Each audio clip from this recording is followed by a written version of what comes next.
नमस्कार दोस्तों, innovate now के स्टूडियो से मैं प्रवीण तिवारी आपका स्वागत करता हूं। भारत विश्व गुरु बनेगा नहीं बल्कि भारत विश्व गुरु बन रहा है।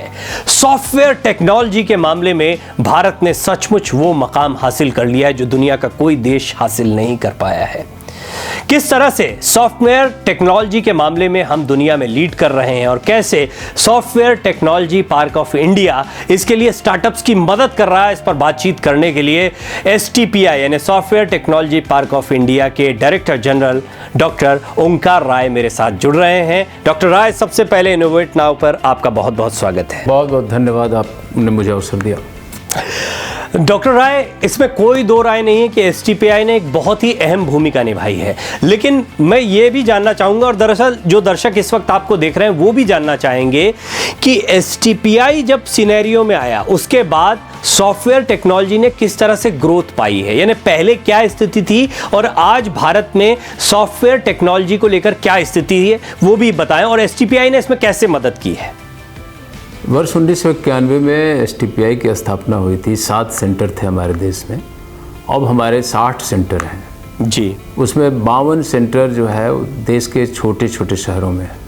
पर STPI देशव्यापी सेवाएं प्रदान कर रहा है। हमारी कोशिश है कि देश का हर वो व्यक्ति जो IT इंडस्ट्री में कुछ करना चाहता है या स्टार्टअप में, हम लोग उस तक पहुंच सकें। सॉफ्टवेयर एक्सपोर्ट का अगर विकास देखें तो वर्ष 1992-93 में ये 52 करोड़ मात्र रुपए था और अभी 5 लाख करोड़ से ज़्यादा है। इस तरह से STPI ने सॉफ्टवेयर एक्सपोर्ट के लिए काफ़ी बड़ी भूमिका निभाई। उसके बाद साथ ही साथ हमको लगा कि नहीं, ठीक है कि सॉफ्टवेयर सर्विसेज में तो हम लीडर हैं दुनिया में। हमने सॉफ्टवेयर की जो ग्लोबल मार्केट है सर्विसेज की, उसका 56% आज भारत के पास है। लेकिन साथ ही साथ जो सॉफ्टवेयर टेक्नोलॉजी के प्रोडक्ट हैं, उत्पाद हैं, जिनके बारे में हम सब चर्चा करते हैं, बड़े बड़े प्लेटफॉर्म, बड़े बड़े टेक्नोलॉजी प्रोडक्ट्स, उसमें मेड इन इंडिया प्रोडक्ट्स नहीं हैं जी। ऐसे में भारत को किस तरह से टेक्नोलॉजी सॉफ्टवेयर प्रोडक्ट नेशन बनाया जाए, वो उसका भी प्रयास चल रहा है। STPI उसमें भी बड़ी भूमिका निभा रहा है। ये शानदार प्रयास है आपका डॉक्टर राय। साथ ही साथ ये भी जानना चाहेंगे कि अभी तक जब भी सॉफ्टवेयर की बात होती है तो हम ये तो जानते हैं कि सर्विसेज के मामले में भारत लीड करता है, लेकिन प्रोडक्शन की बात आती है कि क्या हम सिर्फ सर्विस देने के लिए बने हैं या कुछ प्रोडक्ट भी डेवलप कर पा रहे हैं सॉफ्टवेयर के लिहाज से। वर्ल्ड मैप पर प्रोडक्शन के लिहाज से सॉफ्टवेयर की इंडस्ट्री में भारत कहाँ स्टैंड कर रहा है, STPI ने इसमें कैसे मदद की है। सॉफ्टवेयर, जैसे कि मैंने बताया कि सॉफ्टवेयर टेक्नोलॉजी प्रोडक्ट्स के ऊपर भारत अब काम कर रहा है। हम सब जानते हैं कि जो IT सर्विसेज में हमारा एक्सपोर्ट है वो $150 बिलियन अभी है। भारत में अभी मैंने जैसा बताया कि 56% जो ग्लोबल सॉफ्टवेयर सर्विसेज आउटसोर्सिंग का बिजनेस है उस पर हमारा कब्जा है जी। लेकिन साथ ही साथ एक बात है जो समझने की कि इसी IT सर्विसेज इंडस्ट्री, जिसमें 43 लाख से ज़्यादा इंजीनियर्स तमाम वैल्यू चेन पे काम करते हैं, वो सारे लोगों का एक योगदान है कि भारत में एक इंडिया स्टैक की स्थापना हुई। आज जितना आधार है, जैम है, डिजिटल पेमेंट है, गवर्नमेंट कंप्यूटराइजेशन है, GST का इतना तेज़ी से लागू किया जाना, ये सब संभव हुआ क्योंकि हमारे देश में IT सर्विसेज इंडस्ट्री बहुत मजबूत है और सक्षम है, दक्ष उद्योग है। और उसके साथ ही साथ इसी इंडस्ट्री के नाते एक और बड़ा परिवर्तन भारत में पिछले वर्षों में देखा गया कि हम IT जो सॉफ्टवेयर टेक्नोलॉजी प्रोडक्ट है, स्टार्टअप है, उस मूवमेंट को हमने बहुत गति दी है। आज दुनिया में भारत तीसरे नंबर का टेक्नोलॉजी स्टार्टअप नेशन कहा जाता है और अभी पिछले वर्ष तक 38 यूनिकॉर्न हमने बनाए और हमने ये प्रेडिक्ट किया या ऐसा अनुमान लगाया, आकलन किया कि 2022 तक हमारे पास 52 यूनिकॉर्न जिनको कहते हैं वो हो जाएंगे। लेकिन बड़ी खुशी की बात है, आप सबको बहुत जान के हर्ष होगा कि पिछले 100 दिन में ही भारत ने 10 नए यूनिकॉर्न पैदा कर दिए और इससे ये पता चलता है कि भारत कितनी तीव्रता से, कितनी शीघ्रता से सॉफ्टवेयर टेक्नोलॉजी प्रोडक्ट के क्षेत्र में, जिसको स्टार्टअप बेसिकली कहें हम, तो स्टार्टअप के मूवमेंट में दुनिया का अग्रणी राष्ट्र बन रहा है। और उसके पीछे जो सारी ताकत लगी हुई है वो आईटी आउटसोर्सिंग इंडस्ट्री की लगी हुई है। एसटीपीआई की जहाँ तक मैं बात करूँ तो मैंने जैसा कि बताया कि हमारे पास अभी 60 केंद्र हैं पूरे देश में और 5 लाख करोड़ से ज़्यादा निर्यात एसटीपीआई रजिस्टर्ड यूनिट से होता है। एसटीपीआई ने ये बड़ा प्रण लिया कि भारत के जो यात्रा है, जो आईटी सर्विसेज इंडस्ट्री से अब सॉफ्टवेयर प्रोडक्ट नेशन की तरफ जो बढ़ने वाली यात्रा है, उस यात्रा में हम एक मजबूत व्हीकल की तरह से काम करें। और इसके लिए जो national policy on software product 2019 जो भारत सरकार ने लाया, उसको लागू करने में हम महती भूमिका निभा रहे हैं। और इसलिए हमने तय किया कि हम सेंटर्स ऑफ एक्सीलेंसेज, इनक्यूबेटर्स पूरे देश में बनाएंगे जो इमर्जिंग टेक्नोलॉजीज हैं, कटिंग एज टेक्नोलॉजीज हैं, जिसमें भारत का प्रभुत्व है, आधिपत्य है सर्विसेज के रूप में, उनको यूज करते, उनका प्रयोग करते हुए हम किस तरह से प्रोडक्ट बनाएंगे, इसमें हम एक बड़ी भूमिका निभा रहे हैं। डॉक्टर राय, जब भी कोई नया स्टार्टअप आता है तो उसको इंक्यूबेशन की ज़रूरत होती है, जैसे एक मासूम बच्चे को ज़रूरत होती है। इंक्यूबेशन सेंटर्स के नाम पर बहुत सारी संस्थाएं इस वक्त भारत में काम कर रही हैं। इलेक्ट्रोप्रेन्योर्स करके एसटीपीआई ने एक प्रयास किया है। मुझे ज़रा इस प्रयास के बारे में बताएं, हमारे दर्शक जानना चाहेंगे आप किस तरीके से इन स्टार्टअप्स को जो सॉफ्टवेयर इंडस्ट्री से जुड़े हुए हैं इंक्यूबेट कर रहे हैं। इलेक्ट्रोप्रेन्योर पार्क एक संयुक्त प्रयास है जिसमें हम लोगों ने एक इंक्यूबेटर बनाया जिसका नाम इलेक्ट्रोप्रेन्योर पार्क दिया। वो इलेक्ट्रॉनिक सिस्टम्स के में जो सॉफ्टवेयर टेक्नोलॉजी प्रोडक्ट हैं उसको बनाने के लिए समर्पित इंक्यूबेटर है। इसमें हम लोगों ने ये पाया कि जो इंक्यूबेटर्स हैं देश में, उनमें एक चीज़ पाई जाती है कि वो कोलैबोरेटिव नहीं है। कहीं इंडस्ट्री जुड़ी है तो एकेडमिया नहीं है, कहीं एकेडमिया है तो गवर्नमेंट नहीं है, तो एक पूरा इकोसिस्टम एक साथ लाए। इसलिए इलेक्ट्रोप्रेन्योर पार्क एक ऐसी पहल थी एसटीपीआई की जिसमें हम यूनिवर्सिटी ऑफ दिल्ली को, इंडिया इलेक्ट्रॉनिक सेमीकंडक्टर एसोसिएशन को, इंडस्ट्री लीडर्स को और ministry of electronics and IT को, एसटीपीआई तो कर ही रहा था, एक इलेक्ट्रोप्रेन्योर पार्क का हमने स्थापित किया 2015 में। और हमारा लक्ष्य था कि 50 इलेक्ट्रॉनिक सिस्टम बेस्ड प्रोडक्ट, क्योंकि भारत में इलेक्ट्रॉनिक सिस्टम्स में, इलेक्ट्रॉनिक प्रोडक्ट्स में हम थोड़ा पीछे हैं, उसके निर्माण में, विनिर्माण में भी पीछे हैं।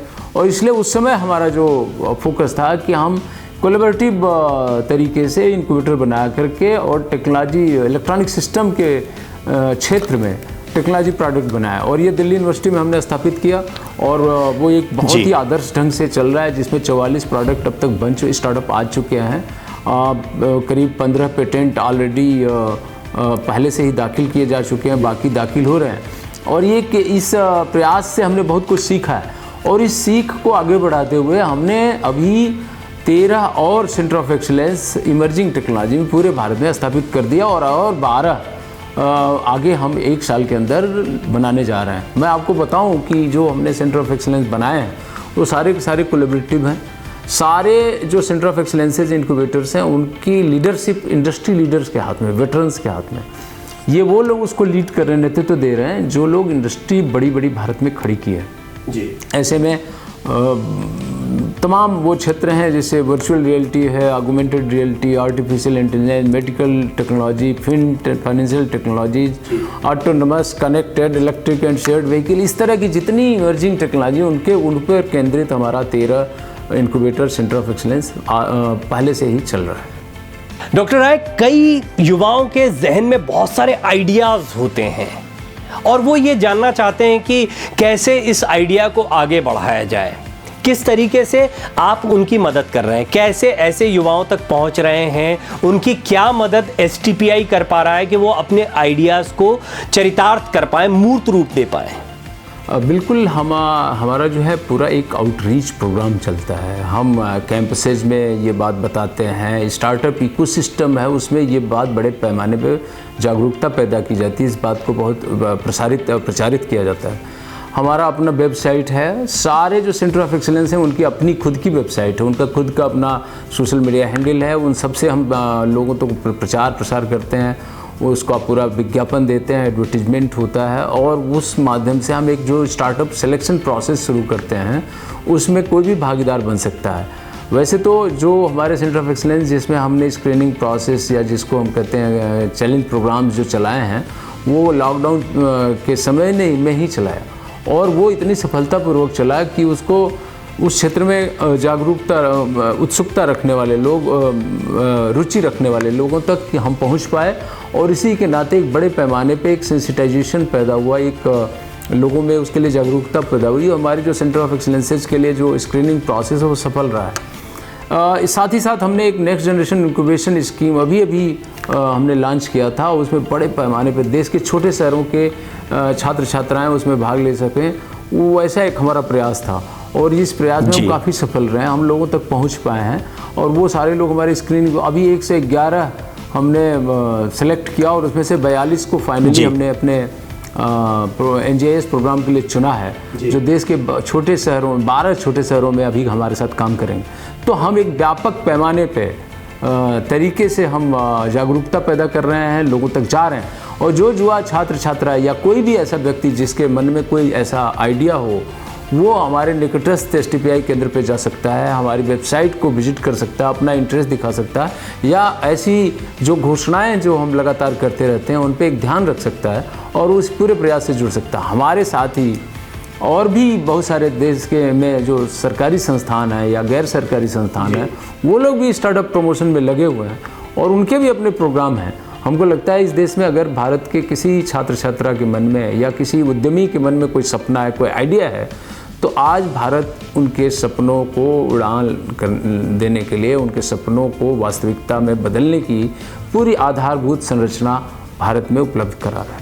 अभी 2 टर्म हैं डॉक्टर राय जो बहुत अहम है, एक आत्मनिर्भर भारत, दूसरा डिजिटल इंडिया। डिजिटल इंडिया की बात तो हम पहले से करते आए हैं, और जब डिजिटल इंडिया की बात होती है तो STPI तो बहुत महत्वपूर्ण हो जाता है। ये आत्मनिर्भर भारत में किस तरीके से सॉफ्टवेयर इंडस्ट्री से जुड़े हुए स्टार्टअप्स मदद कर रहे हैं, STPI इसमें किस तरह की भागीदारी दे रही है, आत्मनिर्भर भारत को किस तरह से मजबूत किया जा सकता है सॉफ्टवेयर इंडस्ट्रीज के जरिए, वो भी जरा बताएं हमारे दर्शकों को। बिल्कुल, डिजिटल इंडिया की जो पहल है, या मेक इन इंडिया का जो पहल है, या आत्मनिर्भरता का जो आदरणीय प्रधानमंत्री जी ने नारा दिया है, या जो एक योजना बनाई है, वो भारत के लिए बहुत महत्वपूर्ण है। हम सब जानते हैं कि जो नवाचार है, इनोवेशन है, या जो उद्यमशीलता है, वही भारत की आत्मनिर्भरता का फाउंडेशन, आधारशिला है। भारत, जैसे बताया मैंने कि IT सर्विसेज में विश्व में का नेतृत्व कर रहा है।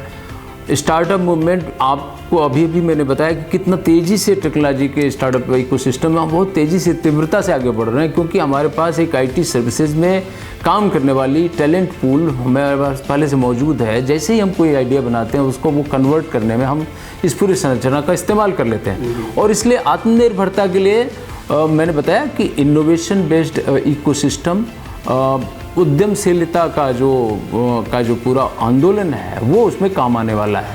और ये जो आज हम जो कुछ देख पा रहे हैं कोविड के इस पूरे समय में, जिस तरह से IT इंडस्ट्री ने अपना रेसिलियंस दिखाया, वर्क फ्रॉम होम अडॉप्ट कर लिया, एक्सपोर्ट कोविड-19 पेंडेमिक के दौरान हमने उसको काम करके और एक्सपोर्ट को अपने को बरकरार रखा, उस स्तर से थोड़ा आगे ही बढ़ाया।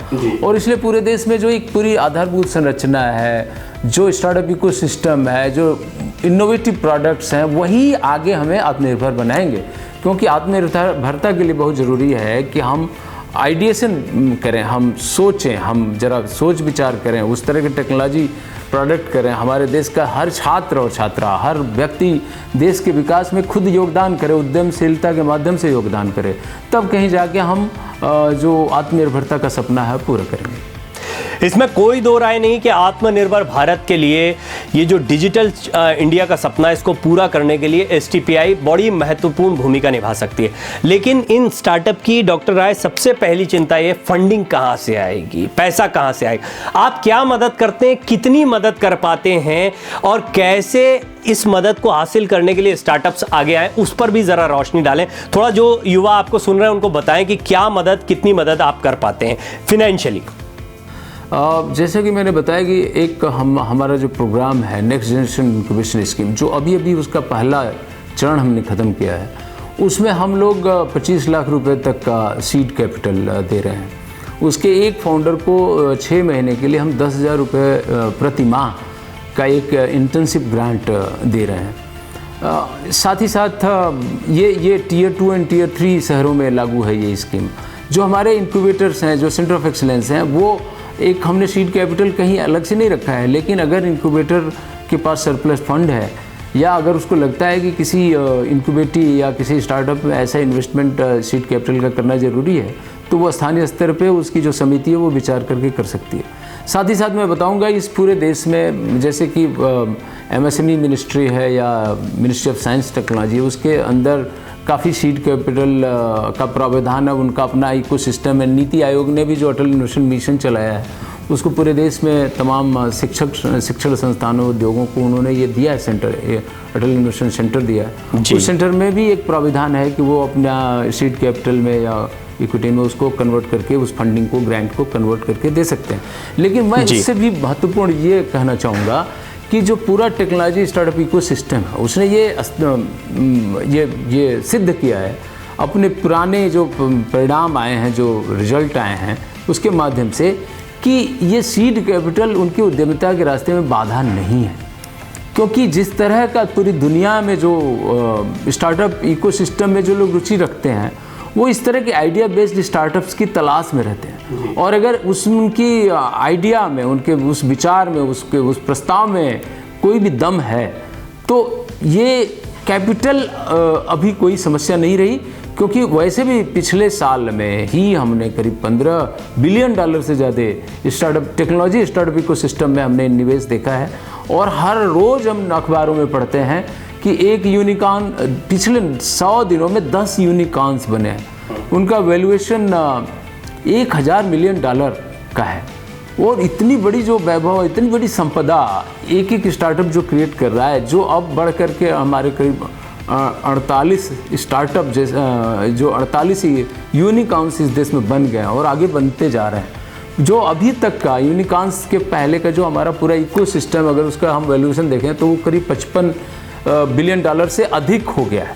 और इसलिए आप ये देखिए कि ये जो पूरा इकोसिस्टम, इसमें कैपिटल की कोई समस्या नहीं है। भारत विश्व गुरु बनेगा, ये कल की बात हो गई। भारत विश्व गुरु है सॉफ्टवेयर टेक्नोलॉजी के मामले में, ये आज की बात है। STPI ने इस सपने को साकार कर दिखाया है।